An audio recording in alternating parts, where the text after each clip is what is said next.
தமிழ்நாட்டில் இனி அடுத்து வரக்கூடிய 3 நாட்களுக்கு பகல் நேரங்களில் கடும் வெயில் அதிகரிக்க காணப்படும். தென் மாவட்டங்களில் அதிகபட்ச வெப்பநிலை பதிவாக வாய்ப்புள்ளது. இந்த வெப்பத்தை பொறுத்தவரை இயல்பிலிருந்து 2 முதல் 4 டிகிரி செல்சியஸ் அதிகமாக இருக்கக்கூடும். தமிழ்நாட்டில் அடுத்த வாரத்தில் மழை அதிகரிக்க காணப்படும். ஆகவே கனமழையானது அடுத்த வாரத்தில் கனமழை எதிர்பாருங்க. இன்றைய வானிலையை பொறுத்தவரை பெரும்பாலும் மாவட்டங்களில் பகல் நேரங்களில் கடும் வெயில் வாட்டி வதைக்கக்கூடும். மாலை மற்றும் இரவு நேரத்தில் ஒரு சில மாவட்டங்களில் லேசான மழை முதல் மிதமான மழை பெய்யக்கூடும். ஆகஸ்ட் 2வது வாரத்தில் தமிழ்நாடு முழுவதும் கனமழை தீவிரமடைய வாய்ப்புள்ளது. மறக்காம லைக் பண்ணிக்கோங்க, சப்ஸ்கிரைப் பண்ணிட்டு பாருங்க. தமிழ்நாடு, புதுச்சேரி மற்றும் காரைக்கால் பகுதிகளில் ஓரிரு இடங்களில் லேசான மழை முதல் மிதமான மழை பெய்யக்கூடும்.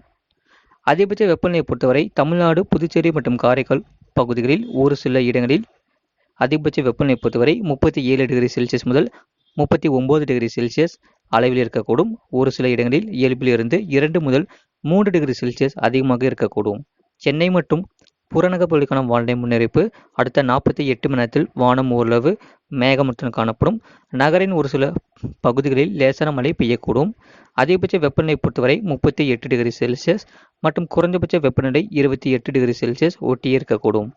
மீனவர்களுக்கான எச்சரிக்கை: 6ஆம் தேதி வரை தென் தமிழக கடலோர பகுதிகள், மன்னார் வளைகுடா மற்றும் அதனை ஒட்டிய குமரி கடல் பகுதிகளில் சூறாவளி காற்று மணிக்கு 45 முதல் 55 கிலோமீட்டர் வேகத்திலும் இடையிடையே 65 கிலோமீட்டர் வேகத்திலும் வீசக்கூடும். 7ஆம் தேதி முதல் 8ஆம் தேதி வரை தென் தமிழக கடலோர பகுதிகள், மன்னார் வளைகுடா மற்றும் அதனை ஒட்டிய குமரி கடல் பகுதிகளில் சூறாவளி காற்று மணிக்கு 40 முதல் 45 கிலோமீட்டர் வேகத்திலும் இடையிடையே 55 கிலோமீட்டர் வேகத்திலும் வீசக்கூடும். வங்கக்கடல் பகுதிகளில், இலங்கை கடலோர பகுதிகள் மற்றும் அதனை ஒட்டிய தென்மேற்கு வங்கக்கடல் பகுதிகள், தென்கிழக்கு வங்கக்கடல் மற்றும் மத்திய மேற்கு மற்றும் அதனை ஒட்டிய மத்திய கிழக்கு வங்கக்கடல் பகுதிகளில் சூறாவளி காற்று மணிக்கு 40 முதல் 45 கிலோமீட்டர் வேகத்திலும் இடையிடையே 55 கிலோமீட்டர் வேகத்திலும் வீசக்கூடும்.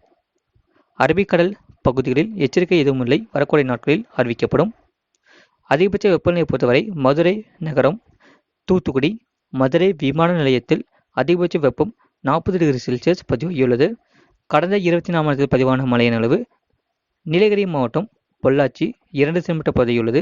ராணிப்பேட்டை மாவட்டம் ஆற்காடு, புதுக்கோட்டை மாவட்டம் திருமயம், திருப்பூர் மாவட்டம் ஊத்துக்குளி, கடலூர் மாவட்டம் பரங்கிப்பேட்டை, கோயம்புத்தூர் மாவட்டம் வால்பாறை பிடிஓ, சிவகங்கை மாவட்டம் சிங்கம் புணரி, ராணிப்பேட்டை மாவட்டம் கலவை பொதுப்பணித்துறை தலா 1 சென்டிமீட்டர் பதிவாகியுள்ளது.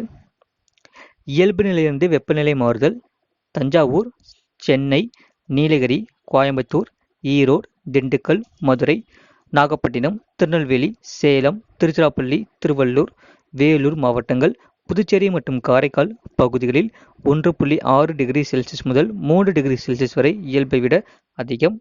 கடலூர், கன்னியாகுமரி, தருமபுரி, கரூர் மற்றும் தூத்துக்குடி மாவட்டங்களில் 3.1 டிகிரி செல்சியஸ் முதல் 5 டிகிரி செல்சியஸ் வரை இயல்பை விட மிக அதிகம். இது போன்ற செய்திகளை உடனுக்குடன் அறிந்து கொள்ள மறக்காம சேனலை சப்ஸ்கிரைப் செய்யுங்கள், மற்றவர்களுக்கு தெரியப்படுத்த ஷேர் செய்யுங்கள்.